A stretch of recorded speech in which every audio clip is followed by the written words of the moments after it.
देश की अग्रगण्य हिंदी साहित्यकारों और कथाकारों में प्रमुख स्थान रखने वाली वरिष्ठ लेखिका मैत्रेयी पुष्पा जी की लिखी हुई कहानी आज सुनिए, आवारा ना बन।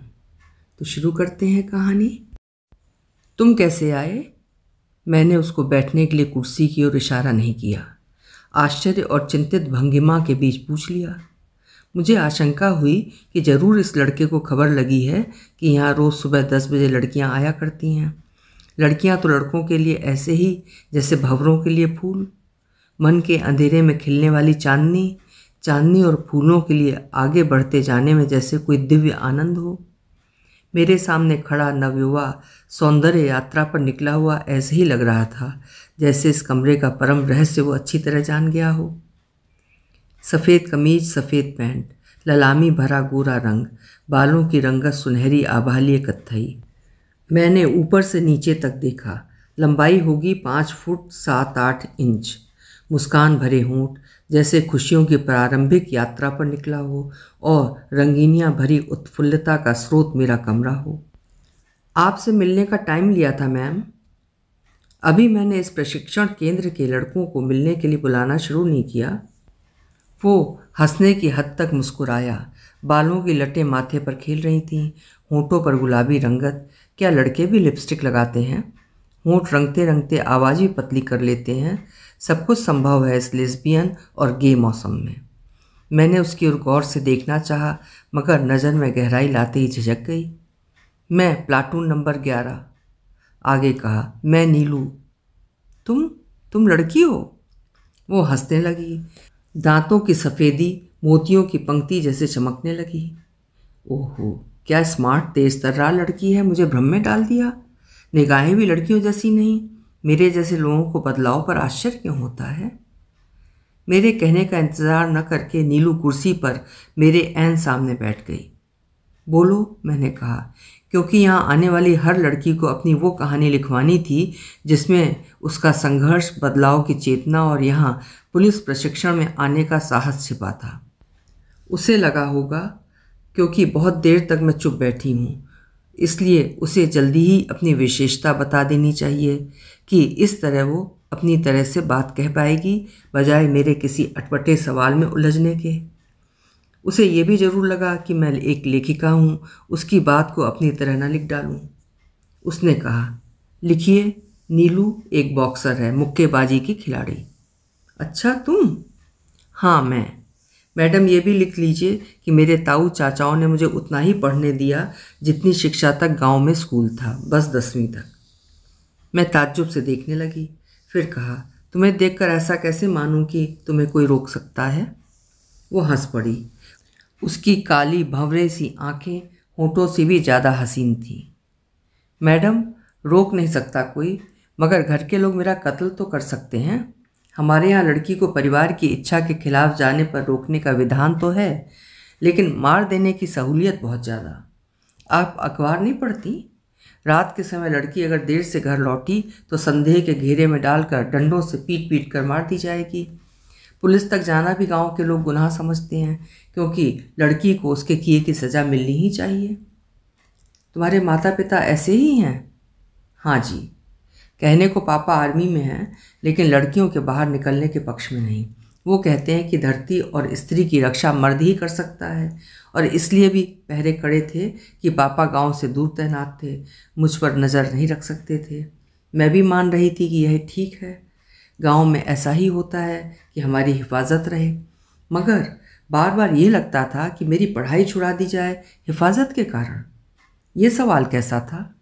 ये सवाल कितना मजबूत था कि मैं इसे जितना ही तोड़ती, ये उतनी ही ताकत के साथ मेरे सामने आ जाता। समझिए कि समस्या को दावत देने के लिए ही ये प्रश्न मेरे पीछे पड़ा रहा। अब तो मैं यही सोचती हूँ। मैंने जिद मान ली, मैं रेवाड़ी पढ़ने जाऊँगी। मम्मी ने समझाया, अरे अपने साथ की लड़कियों को देखती नहीं? क्या करूँगी देखकर? घर का काम करती तो हूँ, घर का काम, भैंसों का काम, खेत में भी काम। तुम मेरा एक काम नहीं कर सकती कि मुझे पढ़ने जाने दो? मेरा कसूर क्या है? मम्मी ने डपटा, ये कि जुबान चलाती है और यहाँ वहाँ। मुझे नहीं लगा कि अब किसी की बात सुनी जाए, सलाह मानी जाए, बस अब तो रेवाड़ी चला ही जाए। और जब विचार आया कि जाने के बाद क्या सज़ा मिलेगी, पकड़ कर बुलाया जाएगा, डंडों से पीट पीट कर मारी जाऊंगी, मिट्टी का तेल डालकर फूंक दी जाऊंगी, मैंने सोचना छोड़ दिया कि क्या क्या होगा। बस वही हुआ कि जैसे ही मैं रेवाड़ी गई, सुना कि गांव में शोर मच गया। कहाँ चली गई? मम्मी चाचा के साथ रेवाड़ी आई और बोली, एक बार गांव में मुंह दिखा आ, लोग शक कर रहे हैं, तेरे पापा का गुस्सा बहुत बुरा है। मम्मी, मेरी जिंदगी दूसरों के संदेहों से क्यों बंधी है? मेरी बातें तुम बड़ों को गलत क्यों लगती हैं? हर समय मैं इजाज़त मांगने को क्यों खड़ी रहती हूँ और इजाज़त हमेशा ही गायब रहती है? क्या मेरे लिए एक भी इजाज़त नहीं जिसे मैं चाहूँ? ब्याह की इजाज़त है और मैं उसे चाहती नहीं, कैसे बनेगी हमारी तुम्हारी? मम्मी आग बबूला हो गई, बोली, फ़ोन करके तेरे बाप को बुलाना पड़ेगा। बाप का डर कहीं भीतर इस कदर बैठ गया था कि लगा बाप आ ही गया। मैं मम्मी के साथ चुपचाप चली आई। जोड़ा संजोया साहस बूंद बूंद आंखों की राह बहने लगा। 4 दिन ही बीते थे। मैं गोबर डालने जा रही थी। स्कूल की ओर जाने का मन किया। स्कूल आया, प्यार की नज़रों से देखा। देखते ही लगा कोई वहाँ नया आया है। एक लड़के से पूछा कि कौन आया है।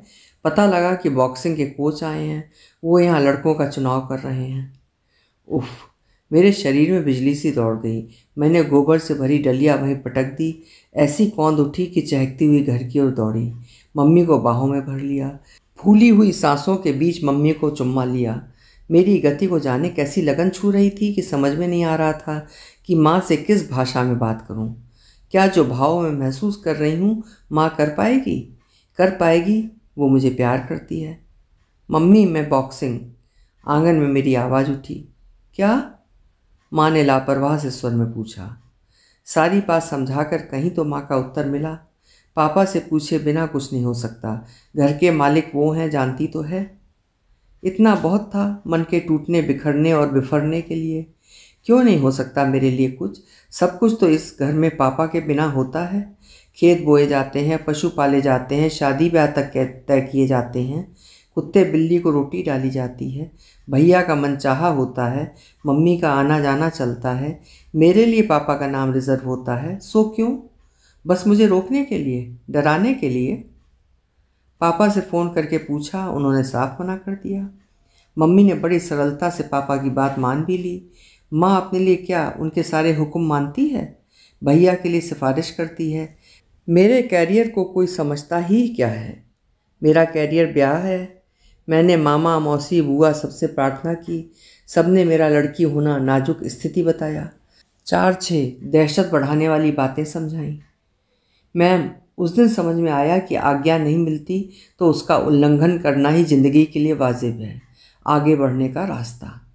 मैं सीधी कोच के पास गई और अपना नाम लिखवा दिया।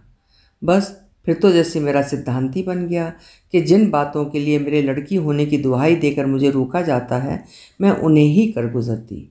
मार भी कम नहीं पड़ी। एक अच्छी बात है कि हमारी देह कुदरत ने ऐसी बनाई है कि टूट कर भी जुड़ जाती है। हाँ, अपनी छवि की मुझे परवाह नहीं थी। जिसे यहाँ प्रशिक्षण केंद्र में हिम्मत कहा जाता है, उसे ही अपने घर गांव में बदतमीज़ी और बदचलनी माना जाता है। मुझ में कोई ऐसा लक्षण न बचा जिससे मैं एक नेक, सुशील और लज्जाशील लड़की मानी जाती। लड़कियों को दिए गए आदर्शों से कोसों दूर निकलती चली गई। पिता आए। आमना सामना दहशत भर था। नज़र उनकी पिस्तौल पर थी। मैं बॉक्सिंग की प्रैक्टिस करने वाली बिना चोटी और दुपट्टे की लड़की। पिता चौंके। मैं खुद को साधे रही। लोअर और टी शर्ट पहने हुए उनकी नीलू एकदम लड़का। डांट और मार का वर्णन करना बेकार है। गालियों से मेरे मर जाने की कामना के सिवा कुछ नहीं। पिता का भी क्या दोष? जिस गली जाते नीलू के बिगड़े हुए चरित्र की कथाएं हाजिर थीं। बिगड़ गई का कीर्तन हर मोहल्ले में हो रहा था। पापा उल्टे पांव लौट आते, जैसे लोग उनके लिए हाथों में कालिख लिए सामने खड़े हों। पापा के कहने पर माँ के हाथ मुझे मारते मारते घायल होने लगे। वो दिन माँ को आज तक याद है जब मैं गुस्से से भरी अपने बॉक्सिंग ग्लव्स पहने खड़ी रही। हाँ, मम्मी डर गई थी जवान लड़के कहीं घूसेबाजी पर न उतर आए। मुझे अचंभा लगा कि ऐसे तो मम्मी अब तक बस पापा से ही डरी हैं, या भाई जब गुस्सा होता है तब भी दहशत खा जाती हैं। मुझे दुख हुआ। मैंने माँ को पापा और भाई की तरह क्यों डराया? अभी घर में जगह बनी हुई थी, मगर मैं तब आती जब सब सोने लगते। देर रात आने पर सवाल उठने लगे कि मैं कहाँ रहती हूँ। मैंने जवाब न देने की ठान ली। घर में, गांव में जो लोग अब तक बिगड़ी हुई मान रहे थे, एक और योग्यता जोड़ दी, बदमाश लड़की। मगर इसी विशेषण के साथ मैं हिसार में होने वाले कैंप के लिए चुन ली गई। पापा अपनी ड्यूटी पर जा चुके थे। मम्मी की हालत अजीब सी थी। वो मेरे चुने जाने पर खुश होती और घर से चले जाने के नाम पर बेहद नाराज़। क्या मैं उनसे इजाज़त लूँ? देखा कि चाचा कंधे पर राइफल टांग कर हमारे घर आए हैं। मेरे कोच इस बात पर नाराज़ हो गए कि अभी तक मैं इजाज़त लेने की लत को पूरी तरह भूली क्यों नहीं हूँ।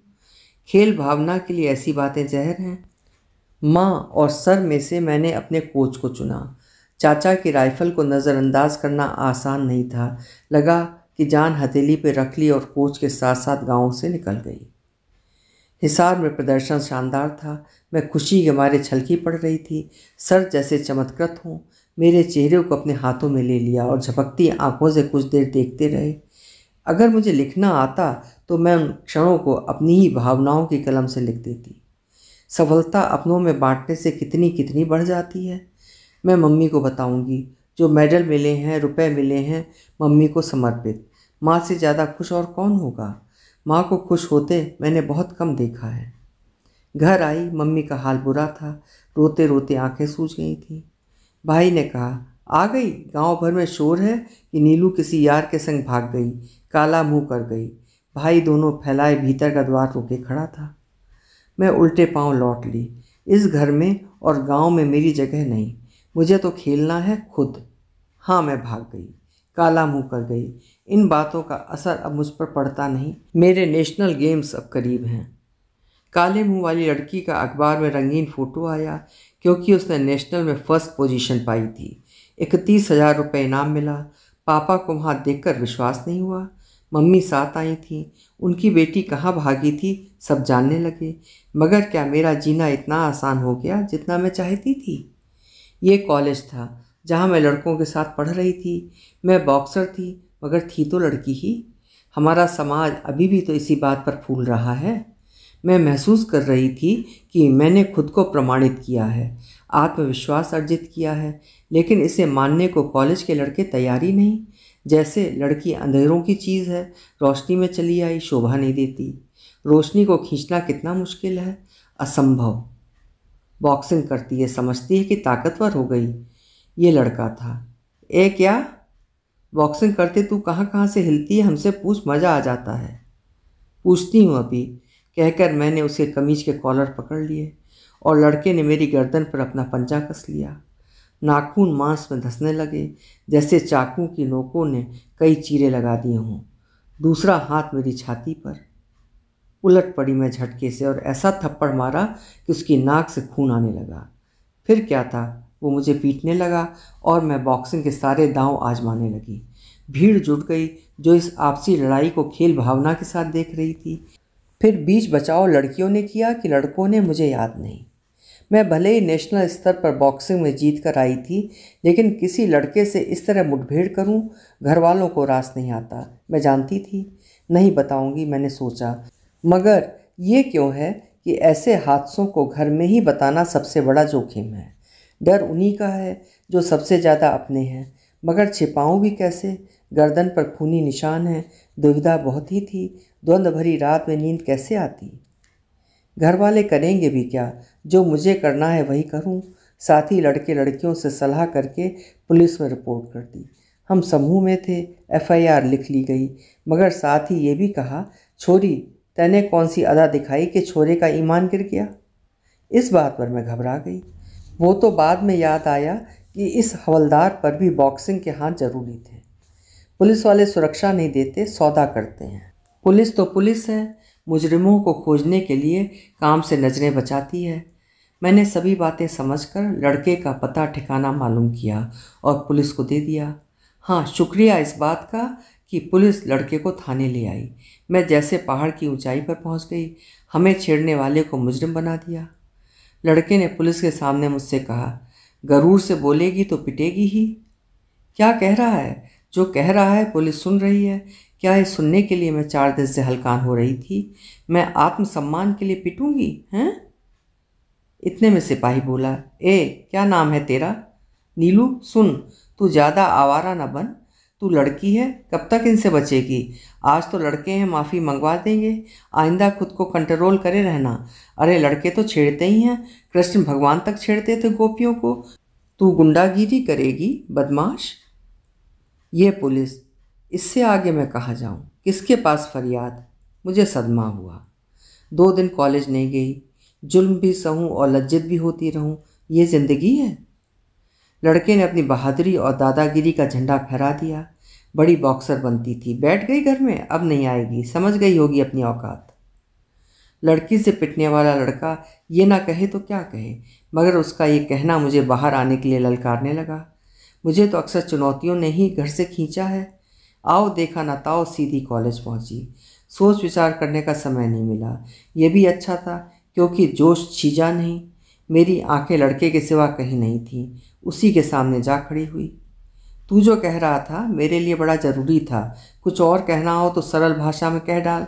हम अपमान का विष पीकर सम्मान के लिए लड़ते हैं तो निश्चित ही जीतते भी हैं। वैसे ही मैंने बॉक्सिंग की प्रैक्टिस कुछ दिनों से की नहीं। बॉक्सर को गुस्सा दिलाना कितना ज़रूरी होता है तू जानता है शायद।